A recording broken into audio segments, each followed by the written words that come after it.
When a homeowners association fined me $30,000 for a cabin they didn't even control, I fought back.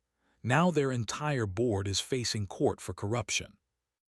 Mark Turner had always carried a quiet vision of escape in the back of his mind, a place where the hum of traffic couldn't reach, where no neighbor's porch light bled into his bedroom window, and where silence itself seemed alive. The world he lived in was loud, overcrowded, and full of rules that always seemed designed to trip him up. He had grown up in the suburbs, in one of those neighborhoods where every lawn looked identical, where driveways carried matching SUVs, and where the homeowners association ruled like a shadow government. His childhood memories were filled not with the freedom of backyard adventures, but with his father arguing with the HOA board about the color of their mailbox, or his mother cursing under her breath when a friendly reminder appeared in their mailbox because the hedge had grown 2 inches too tall. Mark promised himself that someday, when he had the money, he would own something no committee could touch. That dream had finally come true. At 36 years old, after years of working double shifts as a paramedic and saving every extra dime, Mark purchased a stretch of wooded land 3 miles beyond the neatly trimmed borders of Ridgewood Estates. The property wasn't large, but it was his. Dense oaks and pines surrounded the clearing where he began building a cabin by hand, something modest, practical, yet beautiful in its simplicity. The first nights he slept there, with only the sound of wind in the trees and the crackling of his small fireplace, he felt a freedom he hadn't known since childhood. No one to tell him what color to paint the siding. No one to fine him for leaving his boots on the porch. No one to measure the height of his grass with a ruler. It was paradise. Until the letter arrived. It was a bright, ordinary morning when Mark walked down the gravel path to the rusted metal mailbox he'd bolted to a post by the roadside. The air smelled of damp earth after a night of rain, and birds chattered above him. He swung the little door open and found, among the usual stack of circulars and an electric bill, a crisp white envelope printed with an official logo in the corner, Ridgewood Estates Homeowners Association. Mark froze, staring at it. The logo, the same stylized oak tree he remembered from his parents' neighborhood, looked out of place here in the woods, like a bad memory that had followed him. Frowning, he tore the envelope open. Inside was a letter printed on heavy paper, the kind meant to intimidate. Notice of violation, unauthorized construction. Property owner, Mark Turner. Location, Parcel 14, Sector B. Fine, $30,000. You are hereby notified that unauthorized residential construction has been observed on land within the jurisdiction of Ridgewood Estates HOA. Immediate compliance required. At the bottom in neat black ink was a signature, Evelyn Brooks, President, Ridgewood Estates HOA. Mark read it once, then again, and then he laughed. It was absurd. His cabin wasn't even within Ridgewood's borders. In fact, Ridgewood Estates was separated from his land by a 2-lane county road, a cattle fence, and a mile of thick forest. The HOA had no authority here, none whatsoever. Clearly, this was a clerical error, the sort of bureaucratic nonsense that would vanish with a phone call. Still chuckling, Mark crumpled the letter in his fist, tossed it onto the passenger seat of his pickup truck, and drove into town to pick up supplies. But the letters didn't stop. The next week another envelope appeared, this one more urgent. The week after, 2 more. Each one thicker, wordier, and written with a tone that shifted from formal to threatening. The fines piled higher with each notice. 30,000 became 35, then 40, and with each demand the language grew harsher. Failure to comply will result in legal action. By the 3rd week, Mark stopped laughing. He sat at his cabin's wooden table one evening, a stack of HOA envelopes spread before him, lit by the glow of a single lamp. The air was heavy with the scent of pine resin from the logs he'd split earlier. His hands, rough with calluses, smoothed over the crisp pages. Each letter repeated the same ridiculous claim. that his home stood on Ridgewood land, that his very presence here violated their community standards, and that fines would continue to accumulate until he submitted. He muttered aloud to himself, "Community standards. This isn't their community. This isn't even their county line." He knew he should ignore them. That's what common sense said. A bogus claim carried no teeth, but some dark instinct whispered otherwise. Because Ridgewood Estates wasn't just any neighborhood. It was wealthy, powerful, the kind of place where the board president drove a Lexus and had connections at City Hall. He remembered hearing stories about Evelyn Brooks, the woman whose name graced the bottom of every letter. She had a reputation for running Ridgewood with an iron fist, for forcing homeowners to repaint entire houses at their own expense, for fining a family until they moved out over something as small as leaving their recycling bin visible on non-pickup days. And now she had fixed her gaze on him. Mark leaned back in his chair, staring at the pile of paper, the shadows of the forest pressing against the windows outside. He told himself he wouldn't be intimidated. He had bought this land legally, with clear deeds and surveys. He was beyond their reach. But when he opened his mailbox the next morning, another letter waited. This one wasn't a fine. It was a summons. That was when Mark's laughter died completely. At first, Mark thought the letters were nothing more than noise, paper threats written in stiff legal jargon to scare him into compliance. But the HOA didn't stop at letters. They escalated. The first time it happened, Mark was splitting logs behind his cabin. The rhythmic crack of the axe echoed through the clearing, a steady beat that made him feel productive, grounded. He paused to wipe the sweat from his brow, and that was when he saw them.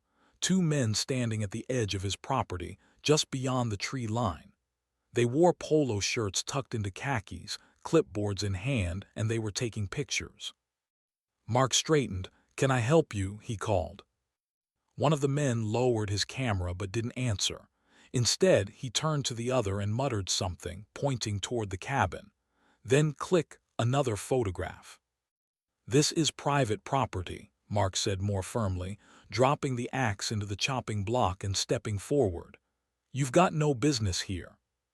The man finally looked up, his expression as bland as if he were commenting on the weather. "We're documenting violations," he said. Mark almost laughed in disbelief. "Violations? This is Ridgewood. You people don't own this land, I do." The man scribbled something on his clipboard, ignoring him.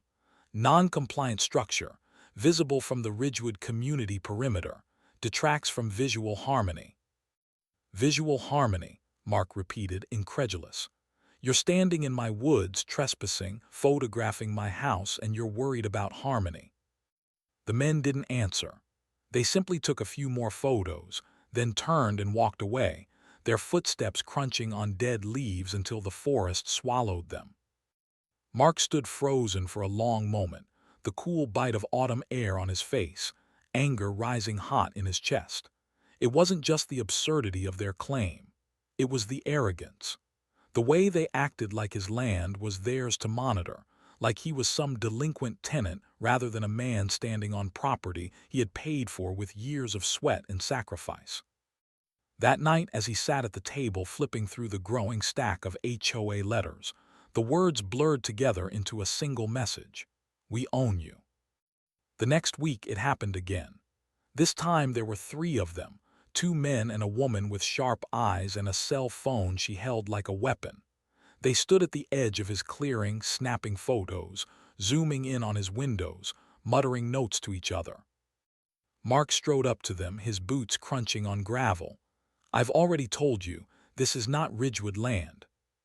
The woman smirked, not looking up from her phone. "All surrounding properties are subject to Ridgewood visual standards. It's in the bylaws." "Your bylaws don't apply here," Mark said through clenched teeth. "They do," she replied smoothly. "Ridgewood Estates reserves the right to enforce community harmony within a visible perimeter of its boundaries." Mark stared at her, stunned. "That's not a law, that's not even legal language. You made that up." She only smiled. snapped another photo, and walked away with her companions. By the end of the month, the fines listed in the letters had ballooned past $30,000, then $35,000, then $40,000. The numbers kept climbing as though someone in Ridgewood had decided to bleed him dry until he surrendered. One morning, he unfolded a new envelope and found a line in bold print. Failure to comply will result in lien proceedings against the property located at Parcel 14, Sector B. Mark's stomach dropped. A lien. They were threatening to put a legal claim on his cabin, on his land. He read the sentence again and again, as if the words might rearrange into something less sinister. But they didn't. The HOA was declaring war. The harassment didn't stop at paperwork and trespassing. Subtler things began to happen. One night Mark woke to the sound of footsteps outside his cabin. He grabbed the old shotgun he kept by the door and peered through the window. For a moment he saw nothing but trees, shadows shifting in the moonlight. Then, at the edge of the clearing, a flash, a camera shutter catching his cabin in its sights. "Hey," Mark shouted, throwing open the door. His voice carried across the clearing. "You're trespassing." The shadows shifted, and he caught the shape of a figure retreating into the woods. By the time he reached the tree line, whoever it was had vanished. The next morning, another envelope waited in his mailbox. This one included printed photographs of his cabin taken at night, accompanied by notes: non-compliant lighting, fire hazard risk, further fines to follow. Mark's hands shook as he crumpled the letter. It wasn't incompetence anymore. It wasn't some clerical mistake. This was intimidation, deliberate and relentless. He began asking around in town, trying to learn more about the Ridgewood HOA. Everyone had a story. The gas station clerk, a wiry man with a sun-faded baseball cap, told him about a family that had been fined into foreclosure over a deck railing that was the wrong shade of brown. The waitress at the diner said she knew a widow who had been forced to sell her house after the board decided her rose bushes didn't conform to community standards. And always the same name surfaced: Evelyn Brooks. She had been president of the Ridgewood Estates HOA for nearly a decade. Wealthy, meticulous, and utterly ruthless. People said she had friends in city planning, connections with real estate developers, and enough money to drag anyone through court until they broke. Some whispered that she actually enjoyed it: the power, the control, the way neighbors cowered under her authority. Mark began to picture her face every time he opened his mailbox.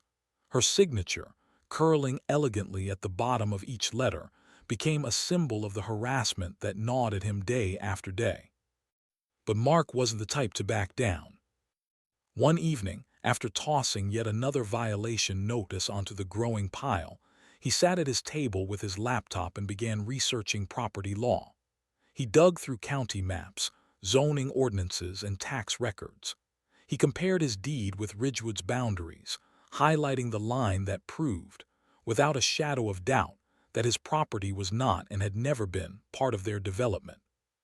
The logic was clear. Legally, he was untouchable.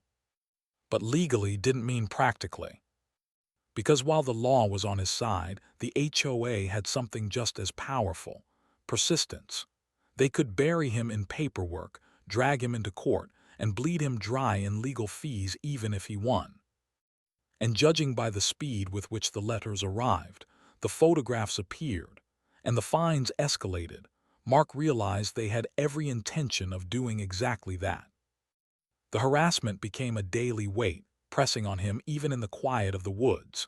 He built his cabin for freedom, for silence, peace, and distance from the world's noise. But now the noise had followed him, louder than ever, wrapped in legalese and delivered in envelopes with the Ridgewood seal. At night, when the forest went still and the only sound was the crackle of the fireplace, he found himself listening for footsteps, watching for flashes in the trees, waiting for the next intrusion. And every morning, without fail, the mailbox held another envelope. By the second month, Mark knew one truth beyond any doubt. This wasn't incompetence. It wasn't an accident. It was a campaign. Ridgewood wanted him gone. And if Evelyn Brooks had her way, they wouldn't stop until he either surrendered the land or lost everything he had built. Mark started investigating the Ridgewood HOA board. What he uncovered was shocking. The president owned several lots bordering Mark's land. The board had a history of bullying homeowners with bogus fines. Several families had already sold their homes under pressure. Mark's illegal cabin wasn't the problem. His independence was. For weeks, Mark had lived under the weight of Ridgewood's shadow. Every morning brought another envelope, another photograph slipped under his door, another reminder that the HOA would not stop until they broke him. At first, he had laughed at their absurd claims. Then he had argued, shouted, tried to reason with them. Finally, he had fallen into grim silence, enduring their harassment like a man weathering a storm. But storms didn't last forever, and one night, staring at the pile of violation notices stacked high on his cabin's table, Mark felt something inside him shift. He was done being harassed, done being intimidated. He had built this cabin for freedom, and he would not let Evelyn Brooks and her board of suburban bullies steal it from him. That night, Mark opened his laptop and typed 3 words into the search bar: property rights attorney. Finding a lawyer wasn't easy. Most local firms were small, handling divorces and traffic tickets, not boundary disputes with a powerful HOA. Some attorneys chuckled when he explained the situation, dismissing it as trivial. Others grew quiet when they heard the name Ridgewood Estates. More than one politely declined, hinting that it wasn't the kind of case they were prepared to take. It was on his 5th call that he finally found someone willing to listen. Her name was Catherine Doyle, a property rights specialist who had built a reputation for going toe-to-toe with corporate developers and winning. She spoke with the kind of clipped directness that cut through nonsense. "Tell me exactly what they've done," she said. Mark did. He told her about the letters, the photographs, the board members trespassing on his land. He read aloud the threats of liens, the absurd claims about visual harmony. He described the fear that gnawed at him every time he heard footsteps outside at night. When he finished, there was a pause on the line. Then Catherine said flatly, "They find you for property they don't even govern. That's not just overreach, that's fraud." Mark felt a weight lift off his shoulders at her words. For the first time, someone else saw it clearly. He wasn't crazy. He wasn't overreacting. This was an abuse of power. Their first meeting took place in Catherine's downtown office, a narrow space stacked high with legal texts and case files.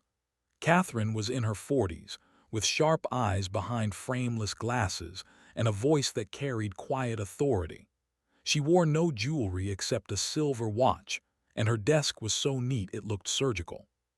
She skimmed through the pile of documents Mark had brought: violation notices, photographs, envelopes with Ridgewood's logo. Her expression shifted from curiosity to astonishment to cold anger. "This is worse than I thought," she said at last, setting the papers down. "They've fabricated jurisdiction. They're inventing rules and pretending they apply to you. If this goes to court, they'll get shredded." Mark leaned forward. "So we can fight this." "Oh, we won't just fight it," Catherine said. "We'll bury them in their own arrogance. Every letter they sent, every photograph they took, it's all evidence. Intimidation, harassment, abuse of process." For the first time in months, Mark felt hope. From that day forward, Mark wasn't just a victim. He became a collector of evidence. He bought a second-hand camcorder and set it up facing the path where HOA members lurked. He snapped photos of them trespassing, recorded their voices when they claimed jurisdiction, and carefully logged the dates and times. He created a binder labeled Ridgewood Harassment, evidence, and filled it with printouts, maps, highlighted property lines, and sworn statements of his deed. Every letter that arrived went straight into the binder. Every late-night photograph taken of his cabin, became part of the record. Every encounter was documented in detail. At night, he emailed the updates to Catherine, who responded with cool encouragement. "Perfect, keep collecting. We'll need everything when we file." Meanwhile, Ridgewood seemed to sense that something had shifted. The letters grew nastier. One accused him of endangering community safety by burning firewood in his own fireplace. Another claimed his cabin diminished Ridgewood property values by measurable percentages. A third arrived with photographs of him chopping wood, labeled hazardous behavior. The escalation no longer frightened him. Instead, it fueled him. Every ridiculous accusation was another nail in Ridgewood's coffin, another brick in the case Catherine was building. But Evelyn Brooks wasn't blind. She must have noticed his lack of fear, and she didn't like it. It was on a gray, windy afternoon that she appeared in person. Mark was tightening the hinges on his cabin door when he saw a black Lexus SUV glide up to the edge of his clearing. Out stepped a woman in a tailored coat, her silver hair pinned neatly, her posture radiating command. Behind her came two men in suits, carrying clipboards. Evelyn Brooks. She walked up to the cabin as though she owned the land, her heels clicking on gravel. "Mr. Turner," she said, her voice smooth but cold, "we need to have a conversation." Mark straightened slowly, screwdriver in hand. "Funny, that's what I've been wanting to say to you." Her smile didn't reach her eyes. "You're in violation of multiple Ridgewood covenants. This structure is illegal. If you don't comply, the board will take action you cannot afford." Mark held her gaze. "You don't own this land, you don't govern it, and you sure as hell don't intimidate me anymore." For the first time, Evelyn's smile faltered. Only slightly, but Mark saw it. A flicker of irritation beneath the mask. The men scribbled notes furiously as she regained composure. "You'll regret this," she said softly. Then she turned, her coat whipping in the wind, and climbed back into the Lexus. Mark watched her leave, his heart pounding, not with fear but with certainty. She wasn't untouchable, she was rattled. 2 weeks later, the subpoenas went out. Mark stood in Catherine's office as she slid the stack of papers across the desk. Each one bore Ridgewood's name at the top and the seal of the county court. Subpoenas for records, subpoenas for board members, subpoenas for Evelyn Brooks herself. "This," Catherine said, tapping the stack, "is the turning point. Up until now, they've been the hunters. From this moment, they're the prey." Mark ran his hand over the papers, feeling the weight of them. For months, he had endured harassment, fear, and intimidation. Now he was striking back. And in the quiet of that office, with the subpoenas ready to be served, Mark allowed himself a rare smile. For the first time since this war began, he felt like he might actually win. The courthouse smelled faintly of old wood and paper, an austere reminder of the weight of justice. Mark Turner sat at the plaintiff's table, hands clasped tightly, feeling every pair of eyes in the room pressing down on him. Months of harassment, threats, and sleepless nights had led to this moment. He had never been inside a courtroom before. Now, his entire future rested on what would unfold here. Across the aisle, the Ridgewood Estates Homeowners Association occupied the defense table. They looked strangely out of place outside their manicured neighborhood, dressed in their Sunday best, yet visibly nervous. A row of board members sat stiff-backed, clutching their folders like shields. At the center was Evelyn Brooks, her silver hair immaculate, her expression calm but taut, her eyes fixed on Mark like a hawk waiting for weakness. The bailiff's voice boomed, "All rise." The judge entered, a tall, gray-haired man with a reputation for cutting through nonsense. He took his seat, adjusted his glasses, and surveyed the courtroom with cool detachment. "Case number 21, CV1147, Turner versus Ridgewood Estates Homeowners Association," the clerk announced.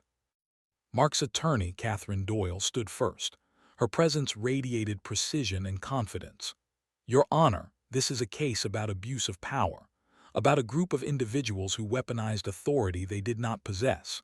They fined my client, Mr. Turner, tens of thousands of dollars for property they had no legal jurisdiction over. They trespassed, harassed, and threatened him with liens, all without a shred of lawful authority. Today, we seek to prove not only that their actions were unlawful, but that they were willful and predatory. The judge nodded, his gaze shifting to the defense. Defense counsel. A thin man in a navy suit rose. His tone was oily, rehearsed. Your Honor, Ridgewood Estates was merely acting in good faith, attempting to maintain community standards. The proximity of Mr. Turner's structure to the Ridgewood border created confusion regarding jurisdiction. Confusion, Catherine interrupted, raising a single eyebrow. Is that what you call sending night photographs of a man's home with fabricated violation notices? Order, the judge said, rapping his gavel once.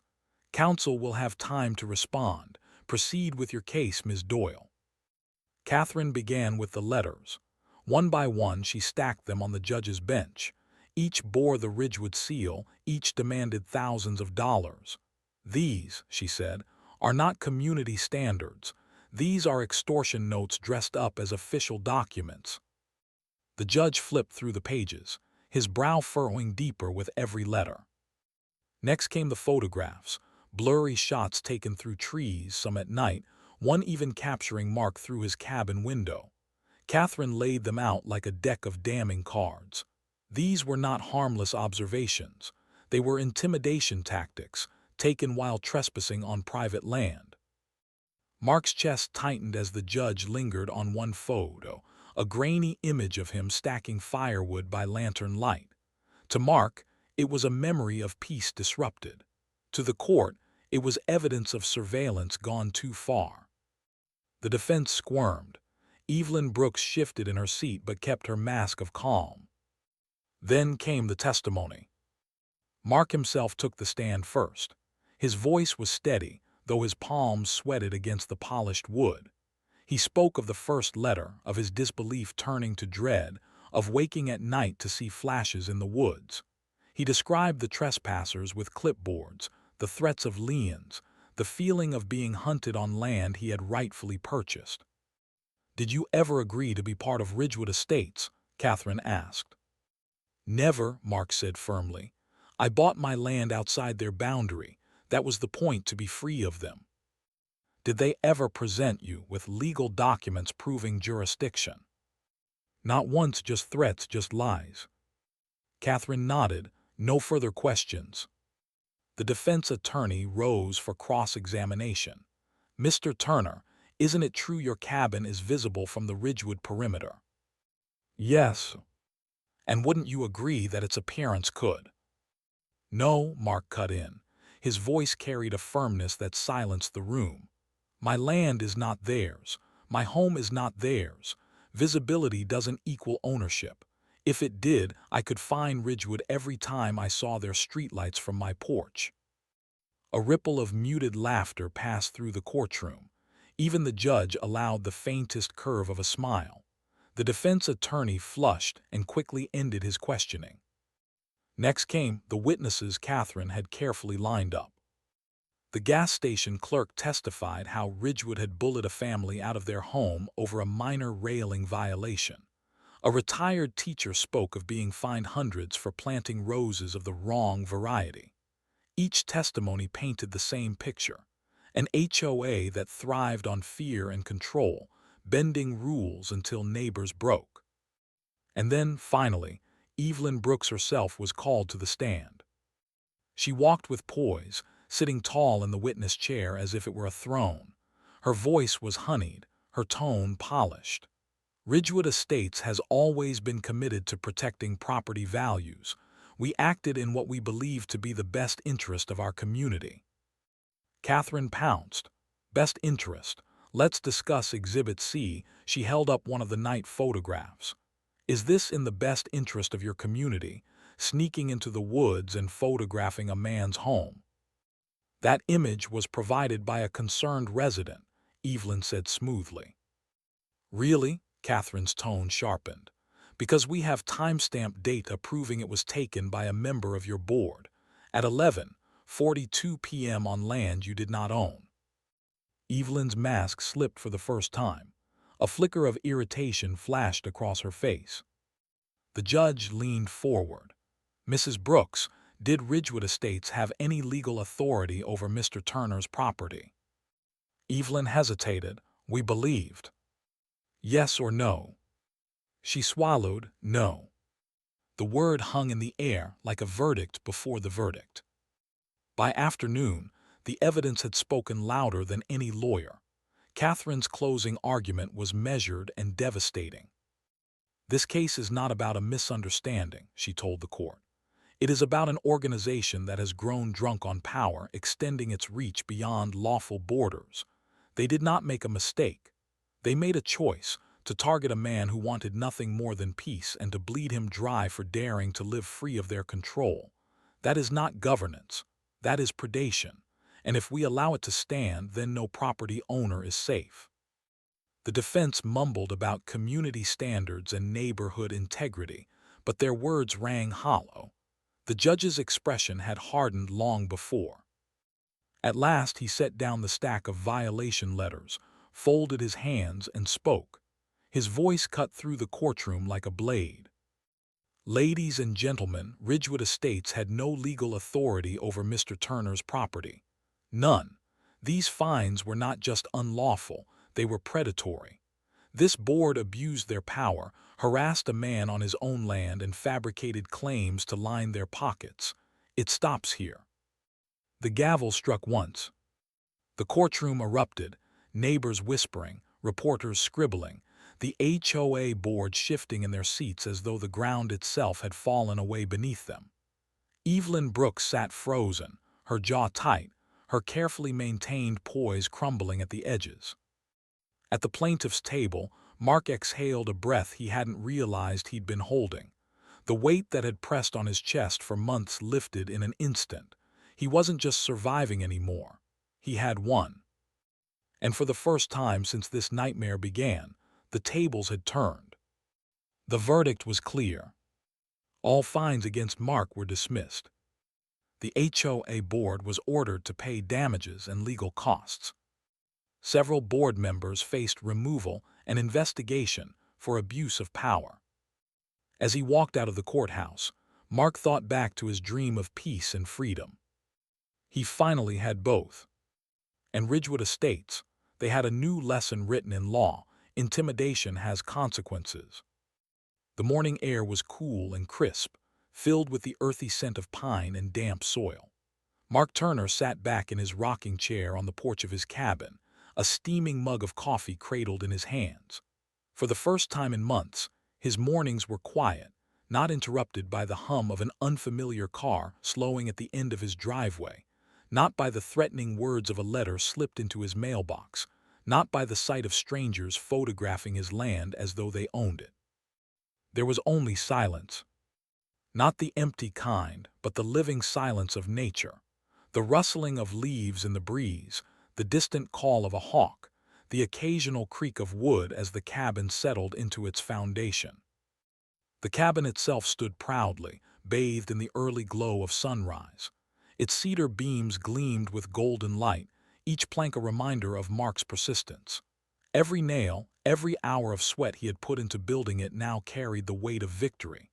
The HOA had tried to break him, to bury him under threats and false authority. Instead, his cabin remained, solid, defiant, and free.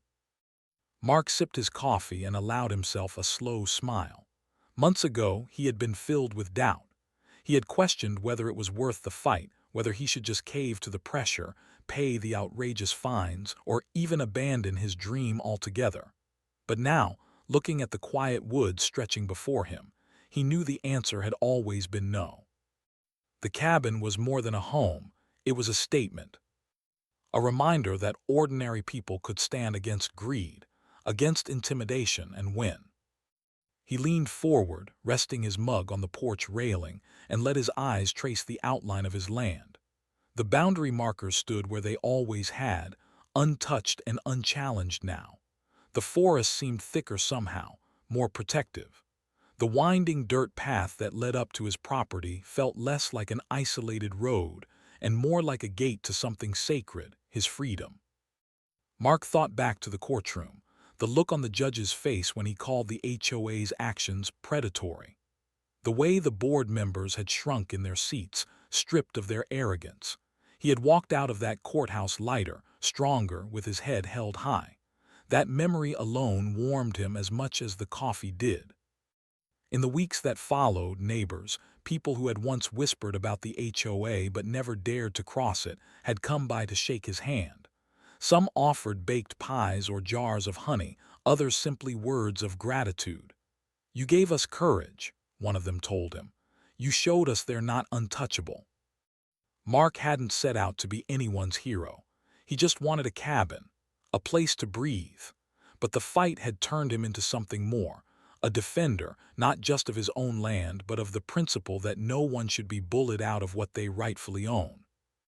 Now, as the first rays of sunlight painted the treetops in fiery orange and gold, he exhaled deeply.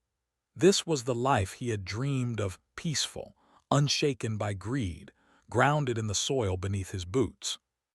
The cabin would stand, not just as a structure of wood and stone, but as a symbol, a reminder that even against powerful boards, endless fines, and fabricated authority, one man could hold firm.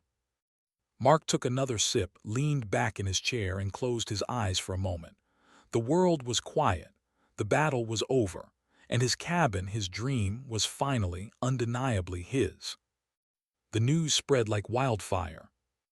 At first, it was just whispers among neighbors in Ridgewood Estates, quiet conversations at backyard fences, murmured exchanges in the aisles of the local hardware store.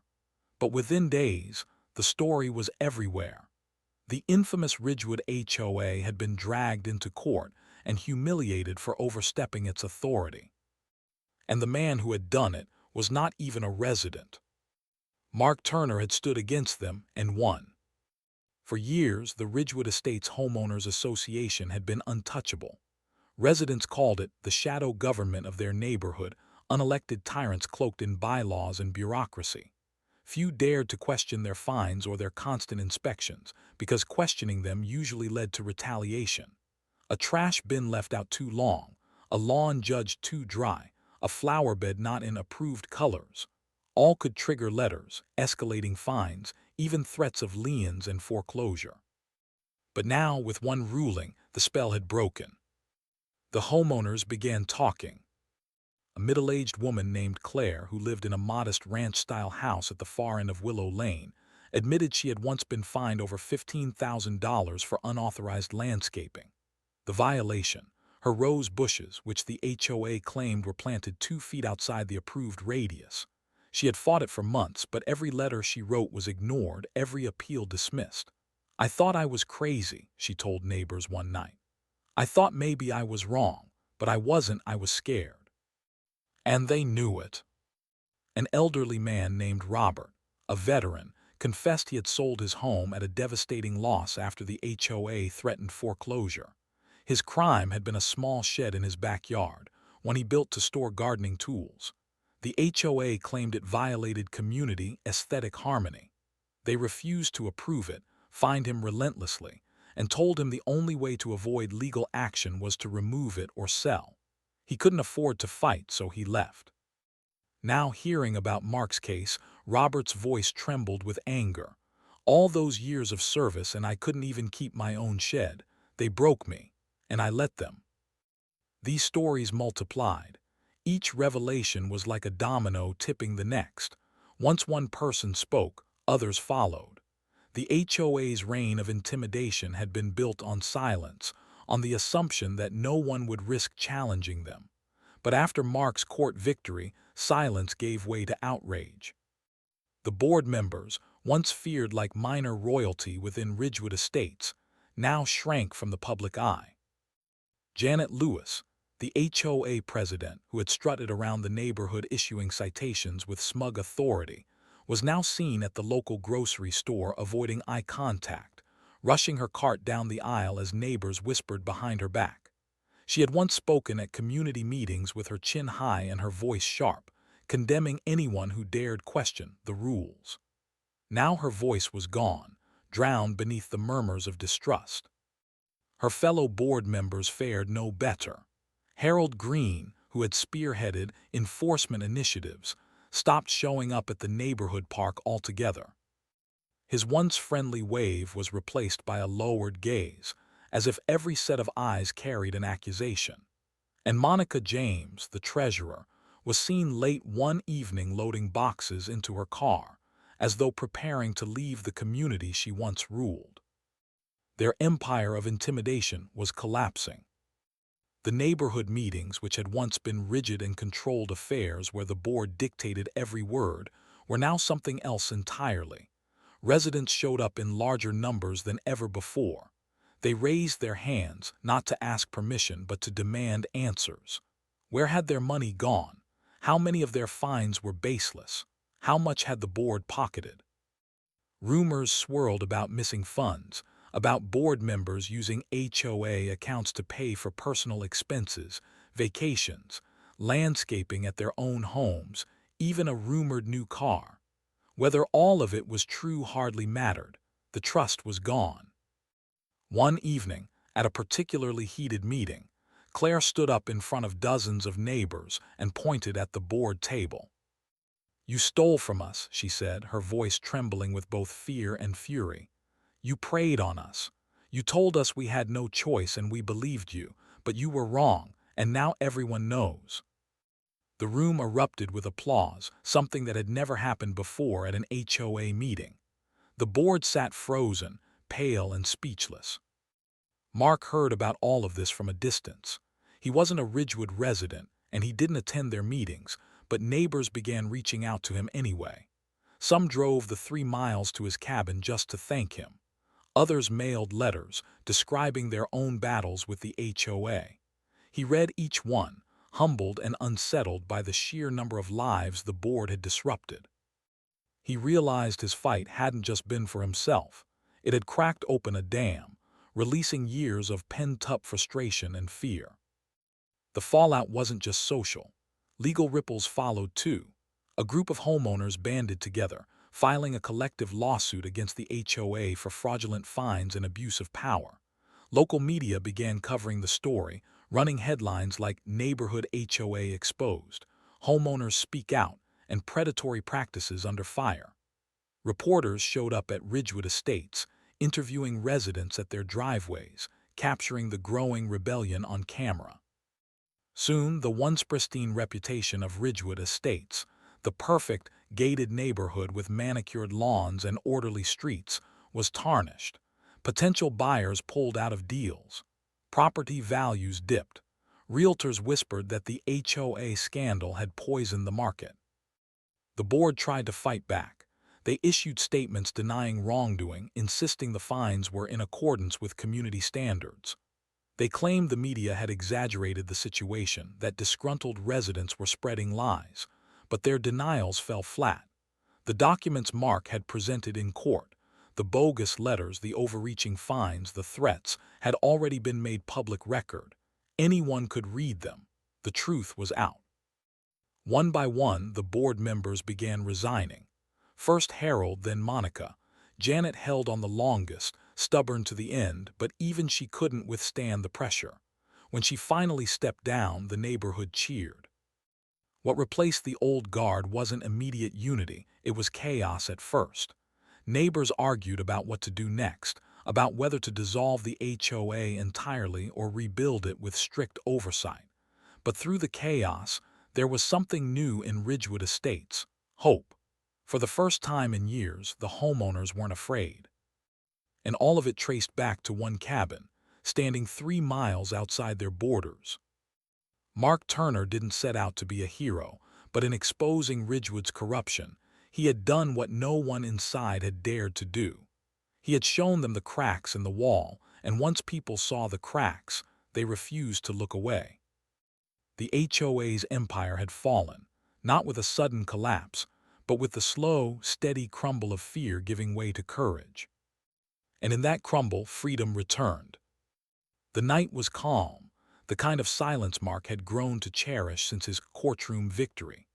The woods around his cabin whispered with the wind, and the faint crackle of the fire inside provided a warm rhythm to his solitude. He was just about to settle into his chair with a book when a knock echoed through the wooden walls. It startled him. Not many people came out this far, especially after dark. Mark set the book aside, his instincts sharpening. He moved to the door cautiously, hand resting on the latch.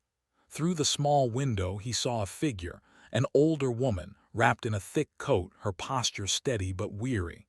She looked familiar, though he couldn't immediately place her. Opening the door a crack, Mark's voice was cautious. "Can I help you?" The woman smiled faintly, her expression both tired and resolute. "Mr. Turner, my name is Evelyn Harper. May I come in? We need to talk."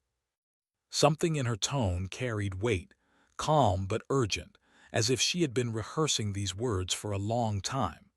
Mark hesitated only a moment before opening the door wider. Inside, Evelyn removed her coat and stood by the fire, warming her hands. The lines on her face spoke of years of battles, someone most endured. She glanced around the cabin, her eyes softening. "You built this yourself?" she asked. "Piece by piece," Mark replied, motioning for her to sit. "What brings you out here tonight, Ms. Harper?" She lowered herself into the chair opposite him, her back straight despite her age. "I watched your trial," she said slowly. "What you did took courage. Most people wouldn't have stood their ground the way you did. But Mr. Turner," her eyes narrowed, her voice dropping, "it's not over, not by a long shot." Mark frowned. "What do you mean?" The board was humiliated in court. Their fines were exposed as fraudulent. People are finally speaking out. Isn't that enough? Evelyn shook her head. "You fought one battle, yes, but the war runs deeper. That board, the people behind Ridgewood's HOA, aren't just bullies with clipboards. They've been running something bigger, darker. I know because I lived it." Mark leaned forward, his pulse quickening. "Go on." Evelyn took a long breath. "For years I suspected something was wrong. The fines never added up. The community improvement funds kept growing, but nothing was ever improved. Roads cracked, streetlights flickered, common areas fell into disrepair. Yet the board kept demanding money. I asked questions, too many questions, and suddenly violations started appearing on my property. Petty at first, then outrageous. They tried to grind me down the same way they've done to others. Eventually, I sold my home and left." Her gaze hardened, but I never stopped digging. Mark listened in silence, his chest tightening. "They've been funneling money," Evelyn continued. "Inflated fines, bogus fees, millions over the years. They launder it through shell maintenance projects and false invoices. On paper, it looks like landscaping contracts, road work, or security upgrades. In reality, it's private accounts, vacations, cars, investments, and they've gotten away with it because no one was willing to challenge them. Until you." The cabin seemed to shrink with the weight of her words. Mark ran a hand across his jaw, trying to process it all. "You're saying this isn't just corruption, it's embezzlement." "Worse," Evelyn replied. "It's systemic. They've tied themselves to contractors, to local officials who look the other way. It's a machine, and it feeds on fear and silence. You crack their armor in court, but they're still standing. If you want real change, if you want justice, you have to go deeper. You have to expose the core." Mark stared into the fire, the flickering flames reflecting the turmoil inside him. Part of him wanted to shut it down. He had fought his fight. He had won. His cabin stood tall and free. Why drag himself further into the mess? But another part of him, the part that had refused to be bullied, that had taken every letter and threat and turned it into ammunition, knew she was right. The board hadn't stopped because of his victory. They had only been wounded, and wounded animals were dangerous. "Why come to me?" he finally asked. "Why not go to the police, the DA?" Evelyn gave a bitter laugh. "I tried. I filed complaints, submitted evidence. Nothing ever came of it. Too many ties, too much influence. They have friends in places they shouldn't, but you're not one of them. You're outside their circle, and that makes you dangerous to them. You're the one person who can't be silenced with threats of foreclosure or neighborhood shunning. You already beat them once. You can do it again. Her words hit him like cold water. He wasn't just an outlier, he was a threat. Mark leaned back in his chair, exhaling slowly. So what are you suggesting? Evelyn's eyes met his, steady and sharp. I'm suggesting a partnership. I know the law. I know how to trace paper trails, how to build a case they can't wiggle out of. You have credibility. You've already brought them down once and people trust you now. Together, we can dig into the records, follow the money, and bring the whole rotten structure crashing down. The fire popped, sending a shower of sparks into the air. For a moment, neither of them spoke. The woods outside seemed to hold their breath. Mark thought of the neighbors he'd met.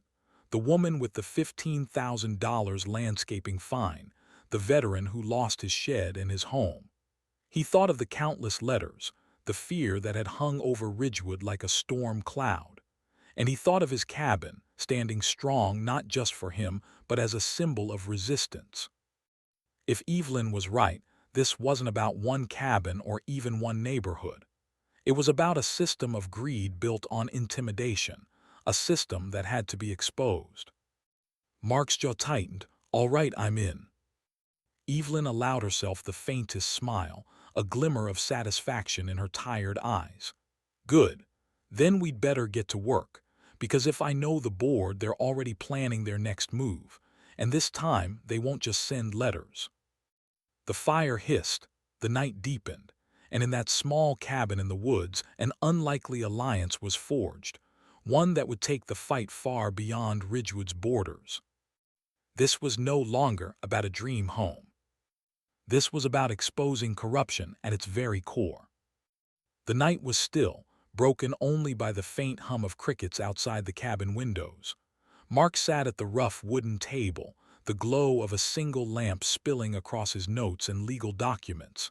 He had thought, naively perhaps, that after the courtroom victory, life might quiet down, but Evelyn's arrival had changed everything. Now, the war had shifted from fines and threats to something far more dangerous. A soft knock came from the doorframe.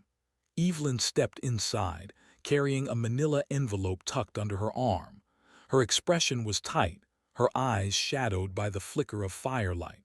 She looked both determined and burdened by the weight of whatever she was about to hand him. Without a word, she laid the envelope on the table and slid out a small flash drive.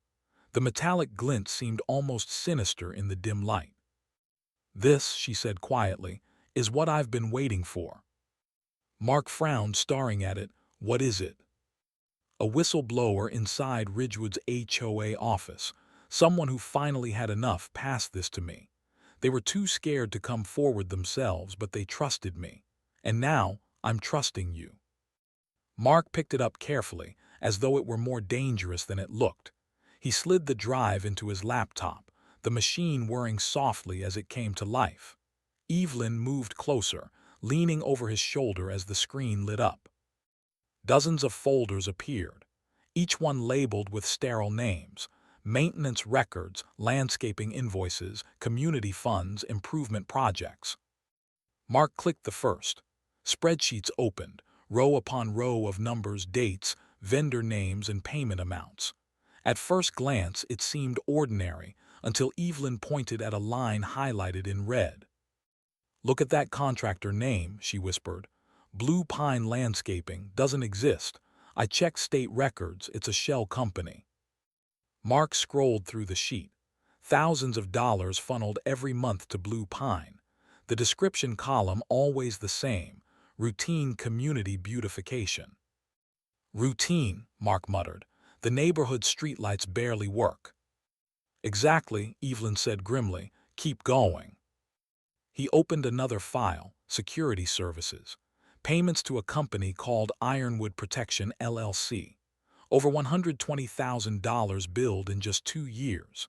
Yet, Mark knew from neighbors that Ridgewood had no hired security patrols.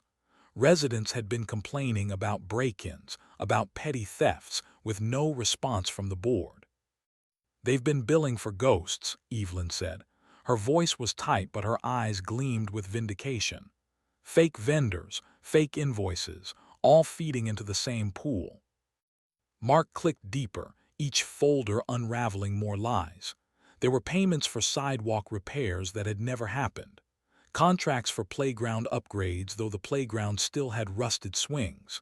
Landscaping, security, lighting, all phantom improvements, none of them real. The numbers began to blur, overwhelming in their scope. Then Evelyn tapped the trackpad, scrolling to the bottom of one sheet. Her finger landed on the total. Mark froze. The figure glared at him in cold, black text. $572,894.12. Over $500,000, stolen from families, from retirees, from veterans. His stomach turned. He leaned back in his chair, staring at the screen as though it might change. "This isn't harassment anymore," he muttered. "This is organized theft." Evelyn's jaw tightened. "Yes, and this ledger is just what they let slip through sloppy record-keeping. The real total might be far higher." Mark rubbed his temple, struggling to comprehend the scale of it. He thought of Claire, the woman fined $15,000 for her roses; of Robert, who had been driven out of his home; of all the families who had sacrificed, sold, or gone into debt under Ridgewood's stranglehold. The money they'd bled wasn't just numbers in a column. It was food off tables, college funds emptied, retirement savings drained. He looked back at Evelyn. "So what do we do with this?" Evelyn crossed her arms, her expression grim. "We build a case. A real one this time, not just about overreach or bogus fines, but fraud. Wire fraud, mail fraud, embezzlement, conspiracy. With the right evidence, this isn't just civil, it's criminal." Her words hit like thunder. "Criminal," Mark repeated, his voice low. "Yes, which means we're not just talking about shutting down the HOA board. We're talking about putting people in prison." The weight of that settled heavy in the cabin. The fire cracked loudly, the only sound filling the silence between them. Mark's instinct told him to move carefully. If they had already siphoned off over $500,000, then the people behind this weren't just petty tyrants. They were criminals with something to lose. And criminals with something to lose could be dangerous. He exhaled slowly. "They'll come after us if they know we have this." Evelyn nodded. "Which is why we don't make noise, not yet. We dig quietly. We gather everything, bank records, contractor names, paper trails. Then we take it not just to the police but to federal prosecutors. Local ties won't protect them from the feds." Mark glanced back at the laptop, the spreadsheets glowing like a map of corruption. He felt a strange mix of dread and determination. He had fought the HOA once and won. But this was bigger, darker, more dangerous. And it was just beginning. Hours passed as they pored over the files. Evelyn explained how shell companies worked, how kickbacks and false invoices were hidden. Mark, though not an accountant, had a sharp eye for patterns. He began noticing recurring amounts, payments that repeated with eerie precision, like someone had copied and pasted the fraud month after month. Every discovery added fuel to his fire. Every dollar misused felt personal. At one point, Evelyn leaned back, her face pale but resolute. "This ledger isn't just numbers, it's leverage. If we leak it too soon, they'll bury it. If we hold it too long, they'll find out and destroy us. Timing will be everything." Mark nodded. "Then we move carefully, but we move forward." He saved the files on an encrypted drive, locking it away in a small fireproof safe hidden beneath the floorboards of the cabin. As he closed the safe, he realized something profound. His fight was no longer about protecting his cabin from harassment. It was about protecting entire communities from predators hiding behind the mask of authority. For years, the Ridgewood board had ruled with fear. Now, Mark and Evelyn held the one weapon they couldn't fight: truth. But truth was dangerous.